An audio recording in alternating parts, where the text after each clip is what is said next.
So, ladies and gentlemen, if you are an agency owner or an aspiring agency owner, this video is for you. First things first, I apologize.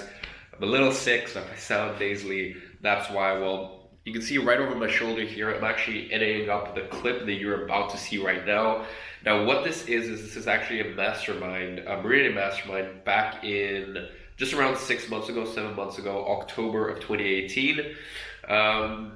And yeah, you're going to see a lot in here about just streamlining operations, why it's so important to have one niche, why it's so important not to have a business partner. And maybe that's a topic for another day. Actually, I think I've got a video coming out on that shortly.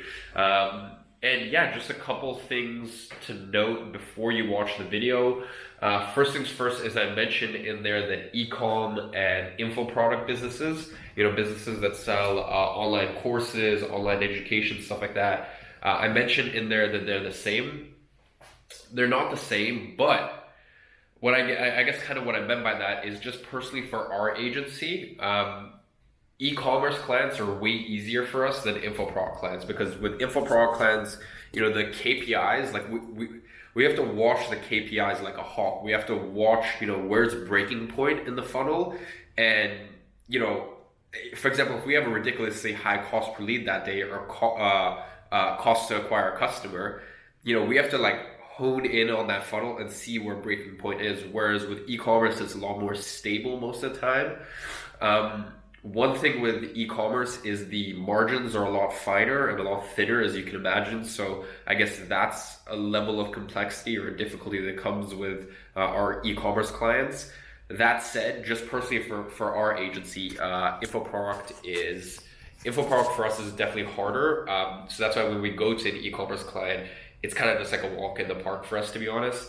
So that's number one. Number two, all of the numbers mentioned in that video, keep in mind this is 6 months ago. So for example, October of 2019 or 2018, I did $95,000 with the agency. That's because I had a $20,000 2-day training with Motivate Design. You can actually see an interview if you go a little bit further back with Mona Patel, who's the CEO.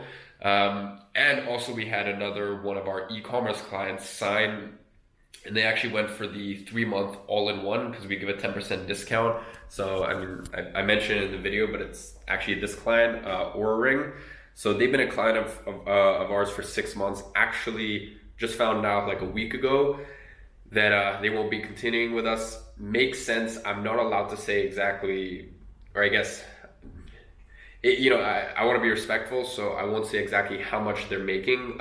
But they're doing multiple 8 figures a year, I can tell you that. So it only makes sense that, they bring this in-house. If they're making that much money, it's definitely time for them to bring in a small team in-house. That said, I have a small inkling that they'll be coming back simply because of just the amount of crazy results that we were able to get them.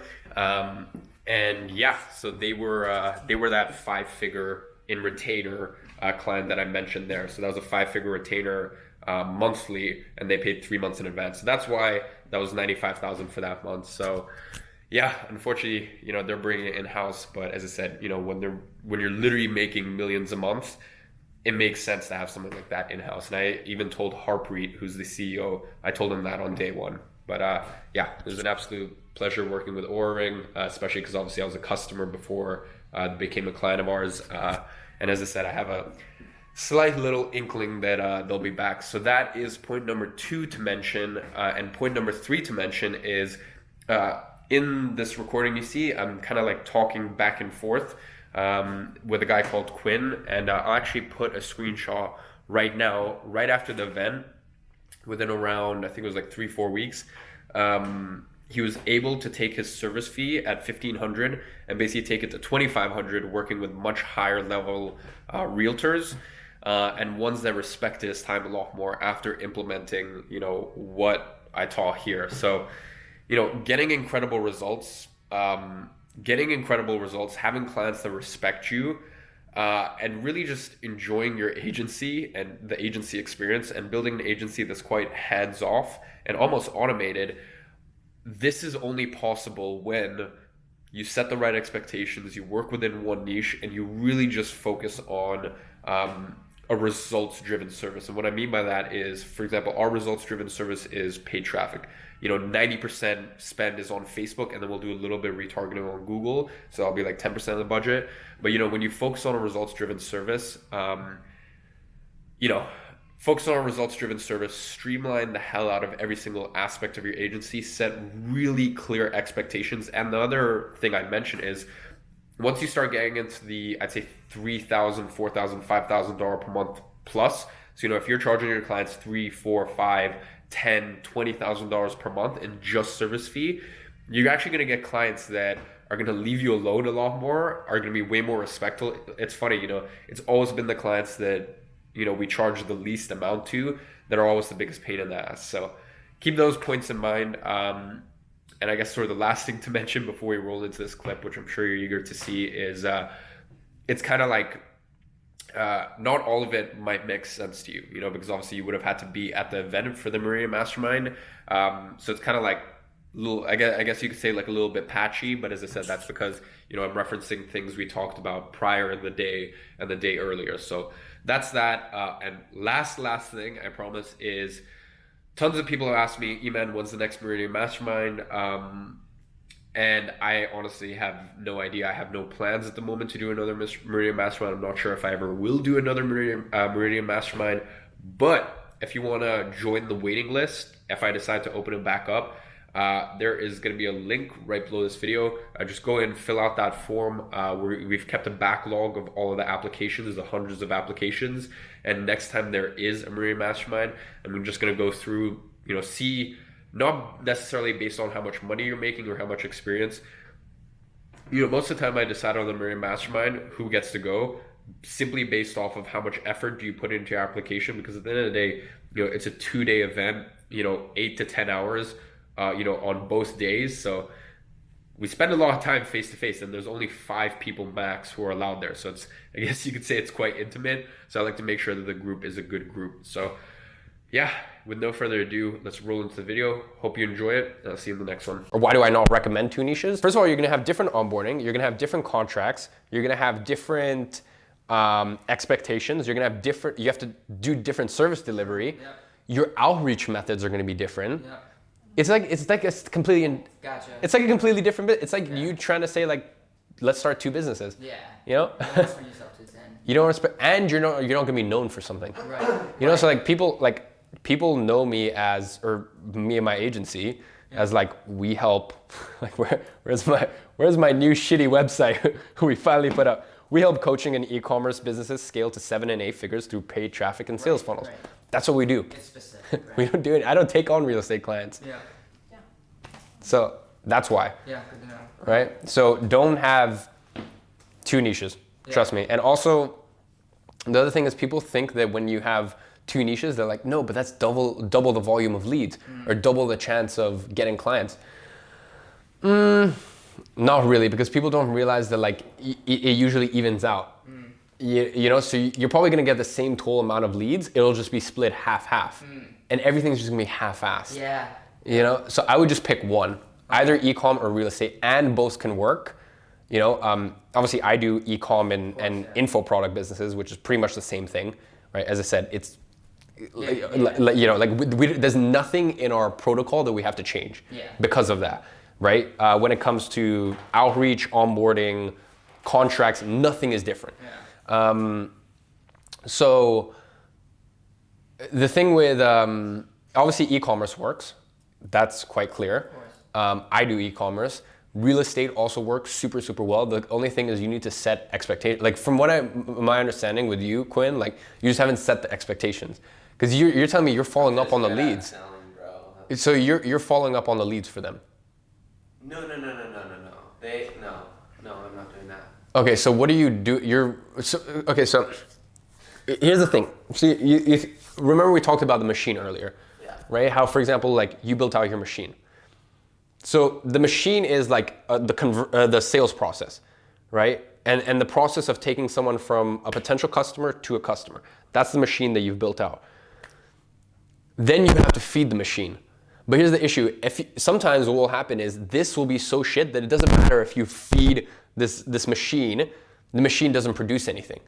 right? It's a broken machine. So the issue is then sometimes, and I get this with clients when I do a webinar funnel, as in like I get this with info product businesses where it's like, they'll tell me, and they're a perfect fit, they have the money, they have everything, but I'm like, I can't do this because your machine isn't working. AKA your sales process, for taking someone from a potential customer to a customer, it's fucked up. I don't want to babysit them for that process. So my question to you is, the clients, the real estate clients that you have and stuff like that, is their sales process good enough? Or are you having to like babysit them up there? Or are you driving this traffic, but they have no real conversion process in place or whatever? I would say the babysitting it's definitely decreased as I've gotten more aware of like I don't want to be doing that, but I wouldn't say that I feel confident that every month I'm able to actually help somebody buy hey, we helped you sell one home this month or helped you list a property. So how many real estate clients do you have? 6. 6. Okay, so what are you doing for those? Like, where are you sending this traffic? So basically we create Facebook ads, lead magnet, whatever. The potential client of theirs fills out the form, and as soon as the form's filled out, it's automated to their phone and to an app, and we provide like the app and that whole thing. So what app is it? Lead Owl. Yeah, I'm familiar with Lead Owl. So It did improve my service in terms of trying to do Zapier, email, and Google Sheet, but that's the service right now. So what are you getting them leads at?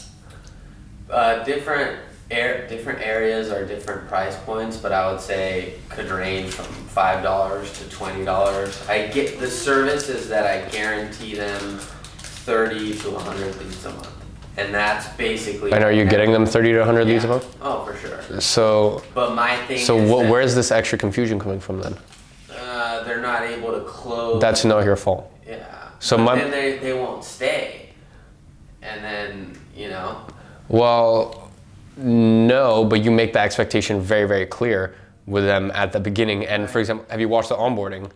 Yeah. It's that 30-minute indoctrination second step of the onboarding funnel. It's like, like for example, as I said, if I had a real estate client, I don't have e-com. I like, for me, it's kind of more like binary. I'm the one driving the sales. Not only am I the one doing the traffic, my traffic directly converts to sales as long as their machine works, aka their sales process. And I make sure their sales process is on point before I sign them. With you just need to make sure that you set that expectation that hey, look, I'm gonna send you leads. If your team can't convert, then that needs to be a conversation you have inside of your team, right? And just be like, hey, I will, use the analogy of in football or soccer, depending on, obviously, are you guys from America, you'll literally pass it across the goal. If they can't tap it in, if they can't tap it into the goal, that's not your fault. You literally laid it on a platter for them, right? So, other questions you should probably be asking before you vet. For example, if I get a client, I ask them because I want to know about the machine, right? And I said you can only do this. You can only go into this level of detail or understand your potential customers or potential clients this well when you have one niche. Yeah. All right, which is why I tell you just have one niche. Now that said, other things that happen are clients come to me without me going out to them, and if they come to me and they're a real estate company, I will not service them as a client, but I will try to sell them on a $20,000 consulting gig. Gotcha. Right? Right. Or I'll give them to a friend of mine. Yeah. Right? That happens a lot too. And you can take a commission. I don't take commission with anyone pretty much just because I would rather the goodwill, to be honest. Right. But you can just take a commission structure. But my point is, when someone comes to me, I ask them, for example, their e-com business, I ask them, their conversion metrics. Or if someone, info product business comes to me and the way they sell their info product is a webinar funnel, which pretty much is the same for all my clients. I ask them, okay, what's your landing page conversion? All right, what's your show up rate between live and replay? What's your conversion, what's your actual webinar conversion rate? you know, like what's the time frame, you know, from a 28-day window, or do you have like a 7-day open cart sequence type thing? Like, you know, I can know that, and then I can assess, okay, if I feed this machine, will it work? So for example, with you, with your real estate clients, are you asking what's the close rate, by the way? I mean, I'll just be honest. I'll ask these questions, but if I feel like somebody could sign up for $1,500, You don't really care. exactly. That's fine. That's fine. And like, how are you doing 3-month minimums? Yeah. Yeah. But I've had people like, I'm not gonna pay it. Like I'm not attracting, by what I'm doing, I'm not attracting high level people that actually are like, you know what I mean? Like you're dealing with people that are actually willing to go through these forms and these onboarding things. I don't know if it's just real estate or if it's just who I'm attracting, but they're not willing to see things in that way because I don't think I'm presenting them now. So I'm getting stuff. I'm seeing stuff that you're saying. I think it's like I have to really be clear about that. I'm getting them leads, 30 to 100, easy. But the objections I get is like all the leads I got were low quality. You know, these people don't answer their phone calls, and so thankfully in that app I can monitor the response time and stuff. But I just don't know if that means I need to improve my service and get longer form leads, or if. Well, yeah, well, is your issue right now with the leads, like, are you giving them an over influx of leads? Like, is it like, are you giving them too many leads? I would say, I mean, they're getting 1 to 2 a day. They should. Yeah, well, then that's fucking fine. Because I was gonna say, in that case, what you want to do is more vetting.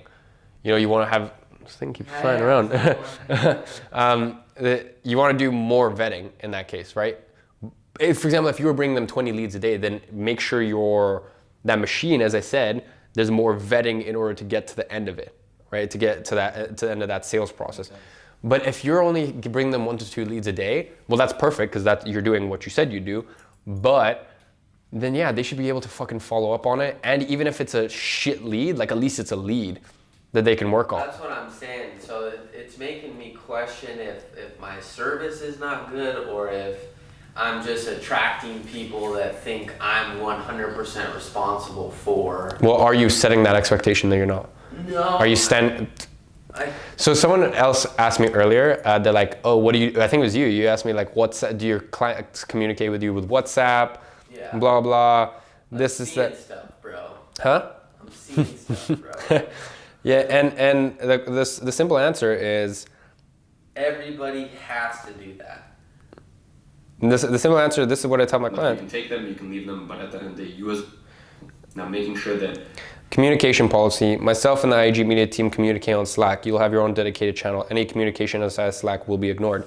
I tell them if you email me, you won't get a response. If you try to Facebook message me, you won't get a response. Try to call me, won't reply. If you do anything except for Slack, you won't get a response and it'll be your fault. And just be like, hey, to be honest, you're my client. I know that sounds harsh, but let me tell you why. Most other agents, and that's what I do all the time. I always polarize other agency owners. I'm always just like, you see, most other agency owners, they're talking to 3 clients on WhatsApp, and then 3 clients on email, and 3 clients on WhatsApp, on Facebook. So the question is, when do they ever have time to actually get you results? So just be like, look, the reason we communicate on Slack is because it's one central place. We have the entire chat history there. We have all the functionality. All my entire team is on Slack, working around the clock. So if you want the best possible results, we have to have this central hub from our side, and we have to have streamlined systems and processes. And they don't care. To be honest, you could tell your client, only message me between 10 and 2 p.m. and they would do it. I don't think understand. People get pissed off when you set the wrong expectation. If you set the expectation clearly, like you're probably gonna find this funny. I don't call my clients ever. Like ever. Like as in when I say ever, I mean like once they sign as a client, they never get to call me ever. Yeah, you should communicate through Slack. They communicate through Slack. Sometimes very rarely I'll send them Looms, very rarely. And my employee takes all the calls. I never talk to them, ever. Your Facebook ads employee or Yeah, somebody else? my Facebook ads employee. My agency is just me and one employee. Yeah. So, like this is why when people tell me they have a video, like my agency did 95K this month.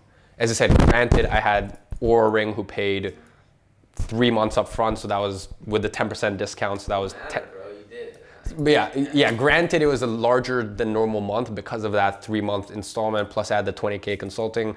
But either way, as I said, 95K, a normal month would be like 65K anyways in retainer, like retainers.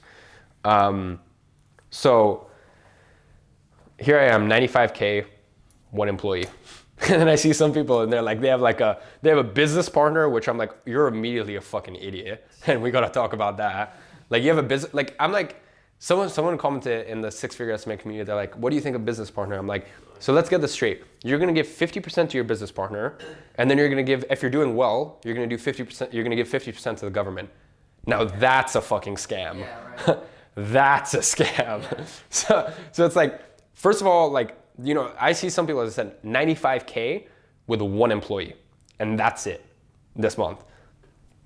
So 95K, one employee, streamline operations, and I work on my agency every week, 5 hours max, right? And it's only 5 hours because I still write some of my client ad copy, which, as I said, is stupid considering my current revenue and stuff like that and my time.